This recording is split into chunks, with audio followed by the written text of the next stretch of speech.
pois só tu tens, Senhor, palavras de esperança, teu amor, Senhor, e tua graça me alcança.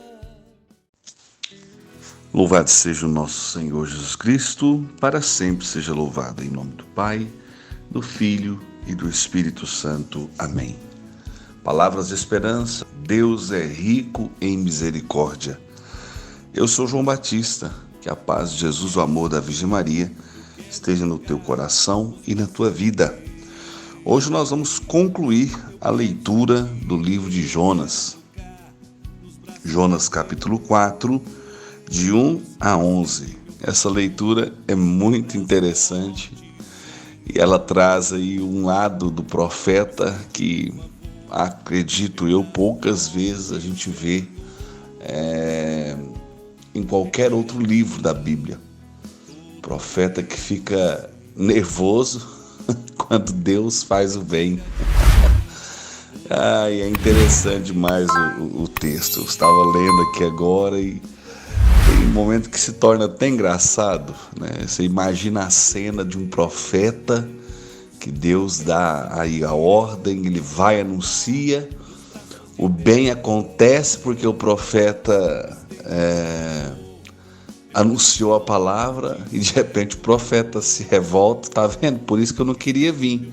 O Senhor sempre é rico em misericórdia. Eu sabia que nada de ruim iria acontecer, né? Então, preste atenção no texto. Eu vou ler o versículo 10, que é a conclusão do de ontem, para dar o sentido pleno aí à leitura, porque senão a gente fica sem a compreensão, porque a leitura começa de um jeito, tipo assim, dando continuidade à leitura de ontem, né? Então vamos lá, versículo 10 do capítulo 3 diz assim: diante de uma tal atitude, vendo como renunciavam os seus maus caminhos, Deus arrependeu-se do mal que resolvera fazer-lhes e não o executou. Jonas ficou profundamente indignado com isso e muito irritado. Dirigiu ao Senhor esta prece. Preste atenção na oração que Jonas fez a Deus. Ah, Senhor, era bem isso que eu dizia quando eu estava ainda na minha terra. É por isso que eu tentei esquivar-me, fugindo para Tarsas, porque sabia que sois um Deus clemente e misericordioso, de coração grande, de muita benignidade e compaixão pelos nossos males. Agora, Senhor, toma minha alma, porque me é melhor a morte que a vida. Oh, meu Deus, que revolta! O Senhor respondeu-lhe: julgas que tenha razão para te afligires assim? Então saiu Jonas da cidade e fixou-se ao oriente da mesma cidade. Fez uma cabana para si e lá permaneceu à sombra, esperando para ver o que aconteceria à cidade. O Senhor Deus fez crescer um pé de mamona que se levantou acima de Jonas para fazer sombra à sua cabeça e curá-lo de seu mau humor. Ai, Senhor.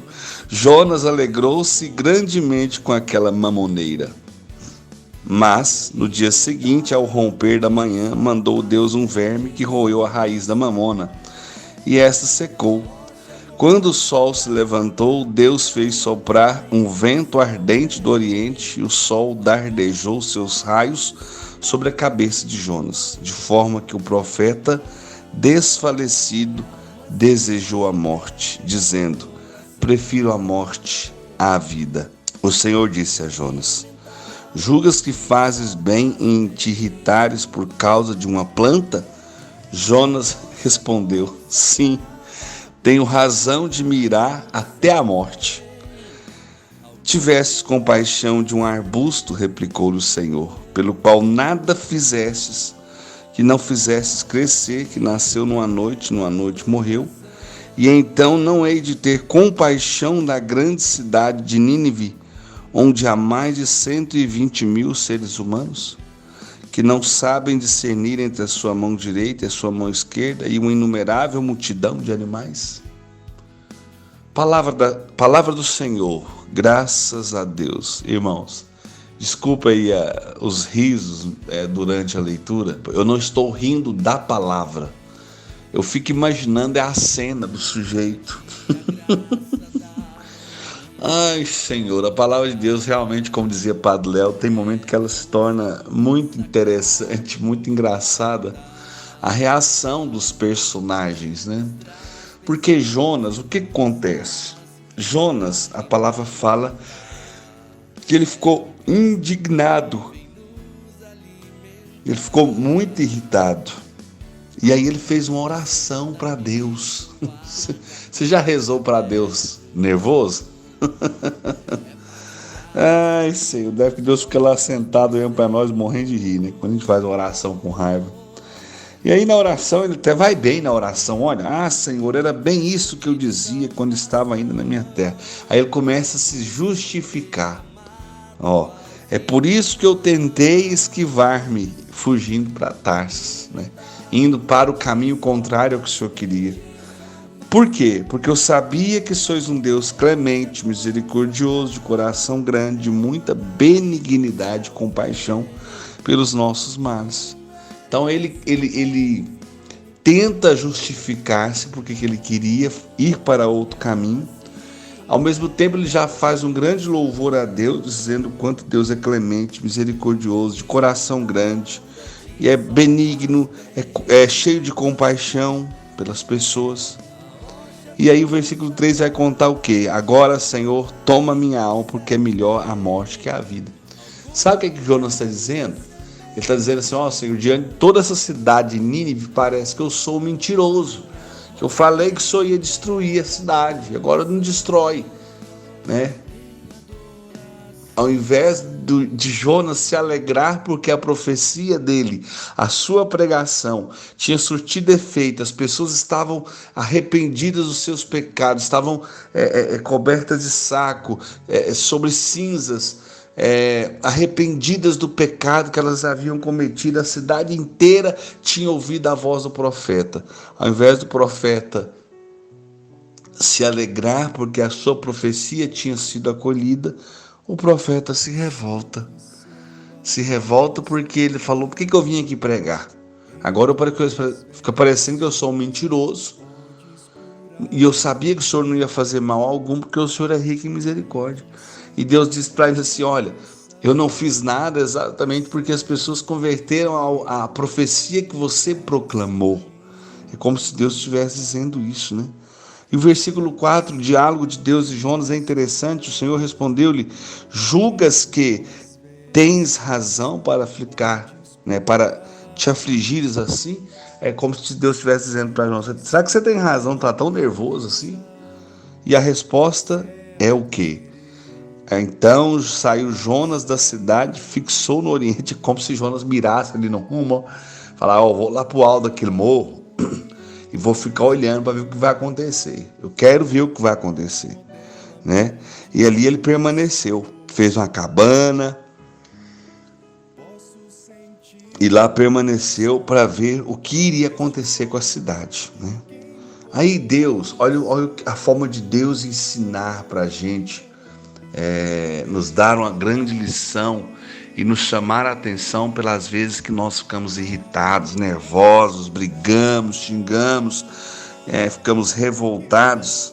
O Senhor Deus fez crescer um pé de mamona que se levantou acima de Jonas para fazer a sombra à sua cabeça. Então, Deus fez nascer e crescer em um pé de mamona para fazer sombra. E o que a palavra diz?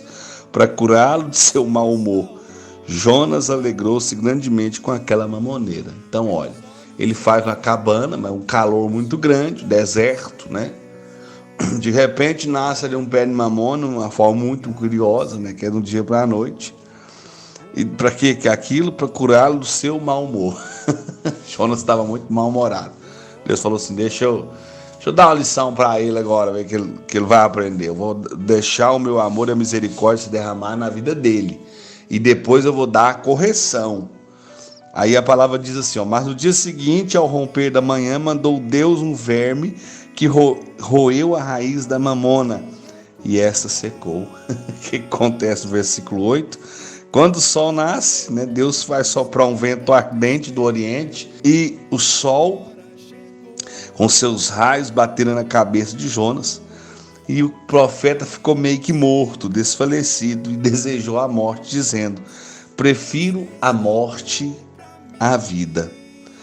Então olha o que Deus disse a Jonas: julgas que fazes bem em te irritares por causa de uma planta? Quer dizer, tem sentido a sua raiva porque um pé de mamona nasceu ontem e morreu hoje? E Jonas responde o quê? Sim, eu tenho razão de mirar até a morte. Ou seja, ele está se sentindo dono da razão, né? Bravo, nervoso, porque ele estava irritado, porque o pé de mamona tinha nascido e tinha morrido. E Deus vai responder para ele uma grande lição que o livro de Jonas traz para você e para mim. Tivesses compaixão de um arbusto, replicou-lhe o Senhor, pelo qual nada fizesse, que não fizesse crescer, que nasceu numa noite morreu. E então não hei de ter compaixão da grande cidade de Nínive. E eu termino por aqui essa leitura, essa releitura, que eu acredito que vocês compreendem o que eu faço, né? Não é porque eu poderia pegar o fim da leitura e simplesmente fazer um comentário. Quando eu pego a leitura e vou lendo versículo por versículo, explicando, é aonde muitos têm tido a facilidade de compreender a leitura. O que Deus está mostrando para Jonas aqui? Ele está mostrando para ele que Jonas estava mais preocupado com o pé de mamona que tenha nascido no dia e morreu no outro, do que com a cidade que tinha mais de 120 mil habitantes. Ou seja, ele dá uma grande lição ao profeta, dizendo para ele: olha, meu filho, você está dando mais valor nas coisas do que nas vidas, nas almas. Irmãos, e isso tem acontecido demais com a nossa sociedade do tempo de hoje. Muitos de nós estamos dando mais valor às coisas do que às pessoas. Estamos dando mais valor àquilo que é momentâneo do que àquilo que é definitivo. Jonas, o profeta, deveria estar batendo no peito, pulando, saltando, glorificando a Deus. Deus ouviu a minha pregação, as pessoas ouviram a minha pregação, as pessoas se converteram, Deus viu que eu preguei, eu cumpri minha missão. Não, Jonas se revolta, porque ele falou: por que eu saí da minha terra para vir aqui? Eu poderia ter ficado lá, porque era só o Senhor não ter destruído nada. Mas ele não entende que se não é a sua pregação, se não é a sua palavra chegando ao coração daquele povo, aquele povo todo iria se perder. Então, irmãos, cabe a nós hoje perguntar a Deus o que Ele quer de nós, qual a direção que Ele... Por que tais direções estão acontecendo em nossa vida, direcionamentos? O que Deus quer nos ensinar com as coisas difíceis que acontecem? Não é só se revoltar, não. É muito fácil a gente ficar revoltado, nervoso, quando as coisas não saem do jeito que a gente queria. Mas nós temos que entender que Deus está a todo instante, de forma muito cuidadosa, trabalhando a nossa salvação, trabalhando a reconstrução da nossa vida. Deus, Ele é rico em compaixão, Ele é rico em misericórdia, e Ele está pronto para nos perdoar e para nos acolher quando nós nos arrependemos verdadeiramente dos nossos pecados e dos nossos erros. Por isso eu peço ao Pai que, em nome de Jesus, visite o seu coração, o meu coração, e nos ensine a ser mais dóceis à vontade de Deus. Louvar a Deus pela sua misericórdia. Deus é o justo juiz, vai ter o momento certo onde Ele vai julgar todos. Ele julga com amor, com misericórdia, mas Deus há de julgar também com justiça. Por isso, Senhor, que eu possa ser mais acolhedor à sua misericórdia. Arranca todo o nervosismo, toda a revolta, todo o mau humor, todo o pessimismo que muitas vezes está alojado no meu coração e na minha vida. Senhor, eu quero ser um profeta com mais amor. Eu quero ser um servo com mais amor. Eu quero ser um pai com mais amor.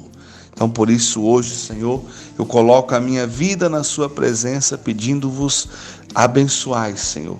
Abençoai a missão que eu tenho a cumprir e que eu possa acolher com ternura e alegria tudo aquilo que o Senhor fizer, tudo aquilo que o Senhor agir através daquilo que eu profetizar, daquilo que eu proclamar. Mas que cada pai e cada mãe possa também ser abençoado por Deus nesse dia, para que juntos nós possamos instruir os nossos filhos e filhas, para que eles possam compreender o amor de Deus, o agir de Deus. E que todo sentimento de revolta, de raiva, de mágoa, de ressentimento sejam arrancados de nossa vida. Que nós possamos, assim como Deus, ensinar de forma correta e compreender as reações e, através dessas reações, também trabalhar o coração, a vida e as atitudes daqueles que amamos. Jesus, obrigado.